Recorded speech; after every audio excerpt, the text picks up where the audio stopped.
तो आपको बड़ी खबर बता दें, दिल्ली एनसीआर में जमकर आतिशबाजी हुई और जिसके चलते AQI का स्तर और ज्यादा डेंजर जोन पर। हालांकि आपको बता दें कि दिवाली के त्योहार पर आतिशबाजी के लिए सख्त तौर पर नियम है, बैन है, क्योंकि अगर देखा जाए हर साल यही स्थिति रहती है। सितंबर के बाद से ही दिल्ली में एनसीआर में AQI का स्तर बहुत ही निचले स्तर पर पहुंच जाता है, लेकिन उसके बावजूद भी आतिशबाजी हुई जमकर और ये एक बड़ी समस्या है। हमारे दो सहयोगी भी जुड़े हुए हैं, दिल्ली से हमारे साथ राहुल प्रकाश जुड़े हुए हैं, गाजियाबाद से हमारे साथ बिमल कौशिक भी जुड़े हुए हैं।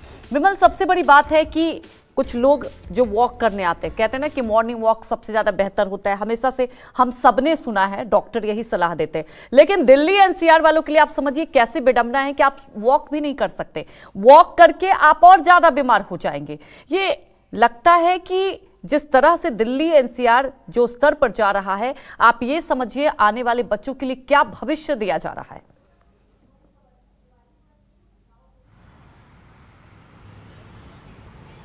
जी बिल्कुल, आपको याद होगा कि हाल ही में CGI ने खुद ये बात एक्सेप्ट की थी कि उन्होंने वॉक पर जाना बंद कर दिया, और ऐसा इसीलिए क्योंकि डॉक्टर्स मना करते हैं कि ऐसी अगर दूषित हवा में आप वॉक करेंगे, एक्सरसाइज करेंगे तो ये और ज़्यादा दिक्कत करेगी आप लोगों के लिए। लेकिन उसके बावजूद भी कुछ लोग हैं जो वॉक पर निकलते हैं। हमारे साथ एक शख्स है, क्या नाम है आपका? जी, मेरा सर नाम नील कमल। अच्छा, ये बताइए कि आप वॉक पे आए हैं, लेकिन हवा तो बहुत ज़्यादा खराब है और ऐसे में तो डॉक्टर मना करते हैं। हाँ, तभी तो वॉक नहीं कर पाया, आया था लेकिन आंखों में इतना जलन हो रहा है, थोड़ी दूर गया था तो उसके बाद में पता नहीं ठीक नहीं लग रहा है, महसूस ठीक नहीं हो रहा, तो फिर रुक गया। तो आप लोगों को देखा तो इसी चर्चा हो रही थी। दिल्ली एनसीआर में जमकर आतिशबाजी हुई है, पटाखे तो बैन थे, यानी कि जनता तो मानती ही नहीं। कहने कोई बैन है, लेकिन सब मिल जाता है, लोग नहीं मानते हैं। लोग पहले से भी स्टॉक कर लेते हैं उसी दिन से, और फिर उसके बाद में कौन है इसके लिए जिम्मेदार? तो देखो, कोई एक जिम्मेदार नहीं है इसके लिए। अगर आप बोलना चाहें कि दिवाली इसकी जिम्मेदार है तो वो भी गलत है कहना। एक्चुअली क्या है कि देखिए, यहाँ पे पॉल्यूशन इसलिए भी ज़्यादा है क्योंकि देखो, गाड़ियाँ भी एक मुद्दा हो सकता है, इंडस्ट्रीज भी हो सकता है, बाकी आप देख ही रहे हैं त्योहार का टाइम है, ये भी एक मुद्दा है। तो काफ़ी ऐसे मुद्दे हो सकते हैं। सरकार को करना चाहिए इसमें, देखो बदलाव तो यही हो सकता है, ज़्यादा से ज़्यादा हाइड्रोजन वाली गाड़ियों को प्राथमिकता देनी चाहिए और CNG वगैरह का भी उपयोग करना चाहिए, ना कि डीजल वाली गाड़ियों का। यही एक समाधान हो सकता है इसका। बाकी और जनता को क्या करना चाहिए? जनता को देखो जागरूक होना चाहिए। एक्चुअली क्या है कि पॉल्यूशन इससे यही एक मतलब मुद्दा नहीं है कि ये फॉग हो गया, ये हो गया, वो हो गया, कि यही एक मुद्दा नहीं है। बाकी आप गलियों में देखिए, आप इधर से नीचे पिछले निकल के देखिए, पीछे की तरफ दुनिया का कचरा इकट्ठा है, उस पर आज तक कोई सुनवाई नहीं हुई। इतना कचरा मिलेगा आपको, आप वहाँ से निकल नहीं सकते, इतनी गंद आती है। लोग भी मतलब उसकी जिम्मेदार लोग ही हैं, सरकार भी मना करती है, नगर पालिका वाले भी मना करते हैं यहाँ कूड़ा मत डालो, फिर भी वहाँ डलता है। तो सरकार को भी इसके लिए कदम उठाने होंगे और जनता को भी जागरूक होना पड़ेगा। यही एक इसका समाधान हो सकता है, बाकी कुछ नहीं। देखिए, दिल्ली एनसीआर के लोगों के लिए सबसे बड़ी परेशानी का सबब यही है कि ना तो उनको साफ़ हवा मिलती है, ना साफ़ पानी। पिछले कई दिनों से लगातार हमने जो यमुना है उसकी भी तस्वीरें दिखाई, और यहाँ गाजियाबाद की अगर बात करें तो यहाँ पर हिंडन नदी है, तो उसकी तस्वीर भी देख सकते हैं कि कितनी वो नदी कम और नाला ज़्यादा लगता है। तो यही हालत है। सरकार अपनी तरफ से कदम उठाने की बात करती है, लेकिन वो कदम नाकाफ़ी रहते हैं। अगर दिल्ली की भी बात करें, ग्रैब 2 लागू है, लेकिन उसके बावजूद स्थिति सुधर नहीं रही। जो तमाम सरकारों की जिम्मेदारी है, जैसे पंजाब में पराली जलाने की बात आती है, हरियाणा में पराली जलाने की बात आती है, वहाँ की सरकारें भी उसको पूरी तरीके से जो बैन किया गया था उसको लागू कराने में विफल रही हैं, जिसको लेकर सुप्रीम कोर्ट में फटकार भी लगी। लेकिन उसके बावजूद दिल्ली एनसीआर की भी बात करें तो यहाँ पर भी लोगों ने जमकर आतिशबाजी की, जबकि सुप्रीम कोर्ट ने बैन लगाया हुआ है, जबकि दिल्ली सरकार ने पटाखों के बिक्री पर बैन लगाया था, लेकिन उसके बावजूद भी पटाखों की बिक्री हमने देखा खुलेआम हुई, और उसके बाद यहाँ पर रात भर आतिशबाजी हुई है। तो यानी कि लोगों का ये मानना है कि केवल एक दिन के त्यौहार से ये पोल्यूशन नहीं होता, पोल्यूशन के लिए कई कारक जिम्मेदार है, उसमें कोई दो राय भी नहीं है। पोल्यूशन के लिए कई कारक जिम्मेदार हैं, जिसमें पराली भी है, जिसमें इंडस्ट्रियल भी है, और जिसमें अगर कहीं गाड़ियों का धुआं भी है, तो और बहुत सारे मुद्दे हैं। लेकिन सरकार को लोगों में यही नाराजगी कि सरकार केवल पटाखों की बात करती है, जबकि अगर इसकी बात करें पोल्यूशन को लेकर या हवा दूषित होने को लेकर, तो बहुत सारी चीज़ें हैं जो जिम्मेदार हैं, जिनमें अगर सुधार किया जाए तब तक दिल्ली एनसीआर के लोगों को साफ हवा में सांस लेना जो है वो नहीं मिल पाएगा। और ऐसे ही हालात में जीने को दिल्ली एनसीआर के लोग मजबूर हैं। इन्होंने आदत बना ली है, क्योंकि शुरुआत से अगर बात करें इधर सितंबर आया और इधर पोल्यूशन की हम लोग भी बात करने लग जाते हैं। AQI लेवल जो है वो 300 से पार चला जाता है। और एक बार फिर से जो अभी के अगर मैं गाजियाबाद की बात करूँ तो यहाँ पर आसमान में आपको दिख रहा होगा कि जो हेजीनेस है, जो एक धूल और धुएं का खतरनाक कण है जिन्हें स्मोक कहा जाता है, वो पूरे आसमान पर तैरते हुए नजर आएंगे। लेकिन गनीमत यही कही जाएगी कि हवा चल रही थी रात से, जिसके चलते पोल्यूशन का स्तर उतना खतरनाक है, उतना खराब नहीं हो पाया जितना आमतौर पर दिवाली से अगली सुबह देखने को मिलता है, जब AQI लेवल जो है 700-800 के पार चला जाता है। फिलहाल 400 के आसपास बना है। और गाजियाबाद जो है वो सबसे हाईली पोल्यूटेड इलाके जो है दिल्ली का, जो माना जाता है आनंद विहार, उसके काफ़ी नज़दीक पड़ता है। तो लिहाजा यहाँ पर भी अच्छा खासा असर होता है। और केवल दिल्ली NCR की बात क्यों करें, अगर हम आसपास की कई सिटीज़ की बात करें तो वहाँ पर भी अमूमन यही हालात है। वहाँ पर भी कोई बहुत अच्छे हालात नहीं है।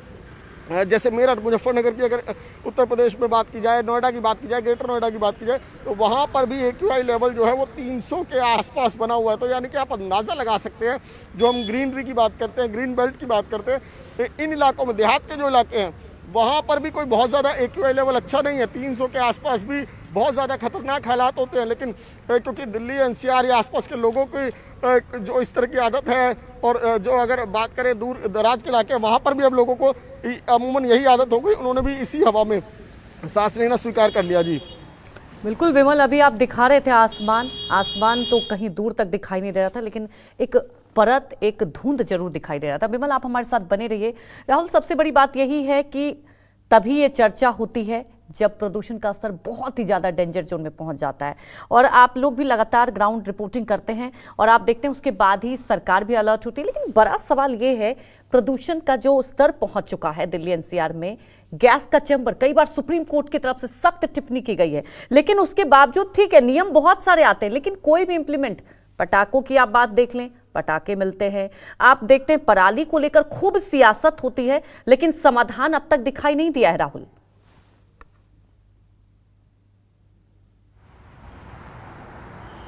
देखिए, समाधान खोजने की कोशिशें ज़रूर होती हैं और समाधान जो है वो हम ही तलाशते हैं और कोशिश करते हैं कि थोड़ा बेहतर हो जाए। मैं जैसे आपको बता रहा था कि हवा चल रही है, हवा चलती रहेगी तो मौसम बेहतर हो जाएगा, हवा में सांस ले पाएंगे, खुली हवा में सांस ले पाएंगे। लेकिन राजधानी दिल्ली के अंदर हैं तो आपको विषय है सोचने का कि अगर आप घर से बाहर निकलते हैं तो आप मास्क लगा के, यानी ये मास्क हम तब पहनते हैं जब पॉल्यूशन का लेवल ज़्यादा हो जाता है।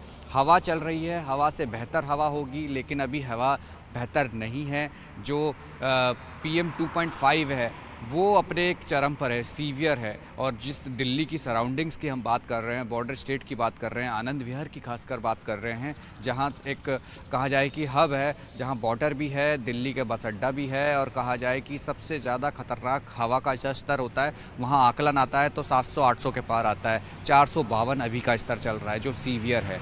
अब बात की जाती है कि इम्प्लीमेंट कैसे किया जाए, कई चीज़ें कैसे क्या चीज़ें हो सकती हैं। लेकिन अभी तक की तस्वीरों में ये देखा गया है कि कोशिशें होती हैं कि आप स्मोक टावर्स जो लगाए जाते हैं, जहां पानी का छिड़काव सड़कों पर होता है, वो बेहतर व्यवस्था होती है, जिससे कहा जाए कि हवा की जो धूल होती है कहीं ना कहीं पानी के माध्यम से उसको साफ़ किया जाता है। ये अलग अलग जगहों पर देखा जाता है, लेकिन वो क्या एक लिमिटेड जगहों पर होता है, हर एक जगह पर नहीं हो सकता। इंडस्ट्री चल रही है, जनरेटर चल रहे हैं, वर्किंग साइट्स हैं जहाँ काम चल रहा है, कई ऐसी जगहें हैं जहाँ गाड़ियाँ डीजल का इंजन है, कई ऐसी तस्वीरें हैं जिसको खासकर देखा गया है कि राजधानी दिल्ली के इंडस्ट्रियल इलाके हों, उसकी सराउंडिंग्स हों, जहां लगातार काम चलता है। अब पॉल्यूशन के लेवल जो लगातार बढ़ता है, उसके लिए सरकार कहती है कि हम इम्प्लीमेंट करके सारी चीज़ें रुकवाएंगे, करवाएंगे, ग्रैप 1 ग्रैप 2 तमाम चीज़ें लागू भी होती हैं।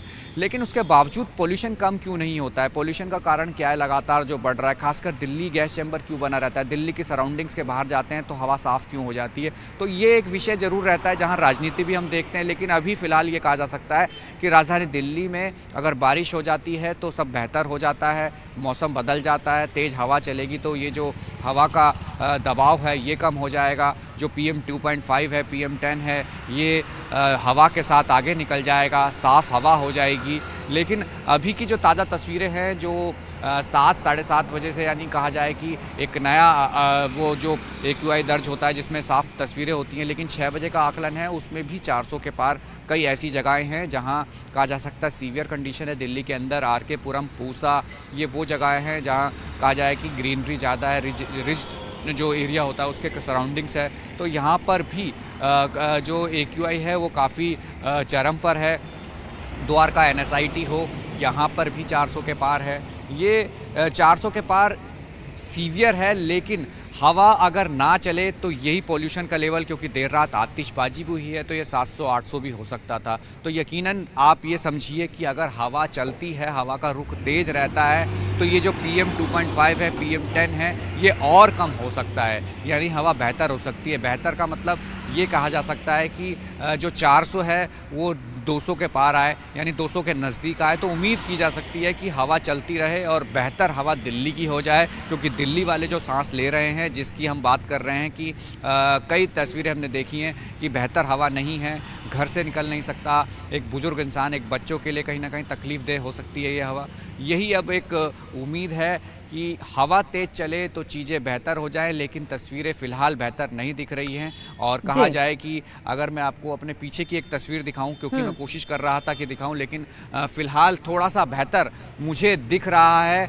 हवा चल रही है इसलिए बेहतर दिख रहा है, लेकिन धुंधली सी चादर जो हल्की है वो फ़िलहाल बनी हुई है। और कहा जाए कि इसमें कई चीज़ें हैं, ये नहीं कि गाड़ियाँ दिल्ली की सड़कों पर दौड़ती हैं, यानी मैक्सिमम जो गाड़ियाँ हैं वो दिल्ली की सड़कों पर होती हैं। जनरेटर्स होते हैं, वर्किंग साइट्स होती हैं, और कहा जाए बिल्कुल राहुल, सबसे बड़ी बात है कि कई सारे फैक्टर हैं, और यही वजह कि हम लोग लगातार ये चर्चा कर रहे हैं कि उन फैक्टर पर, उन मुद्दों पर गहनता से चर्चा होनी चाहिए, गहनता से इन मुद्दों को लेकर प्राथमिकता भी होनी चाहिए। ठीक है, एक तरफ ये अच्छी बात है कि हवा चल रही है, जिसके चलते कम से कम 400 पे नहीं तो 500 क्रॉस कर जाता। आप ये सोचिए कि ये तो नेचुरल हवा चल गई, लेकिन इसके लिए किसी ने, ना आम जनता भी अवेयर होती है, ना यहाँ पर सरकार यहाँ पर ठोस कदम उठाती है। कई नियम तो बनाती है, लेकिन उसे इम्प्लीमेंट भी कराना होगा। आप दोनों का बहुत बहुत शुक्रिया हमारे साथ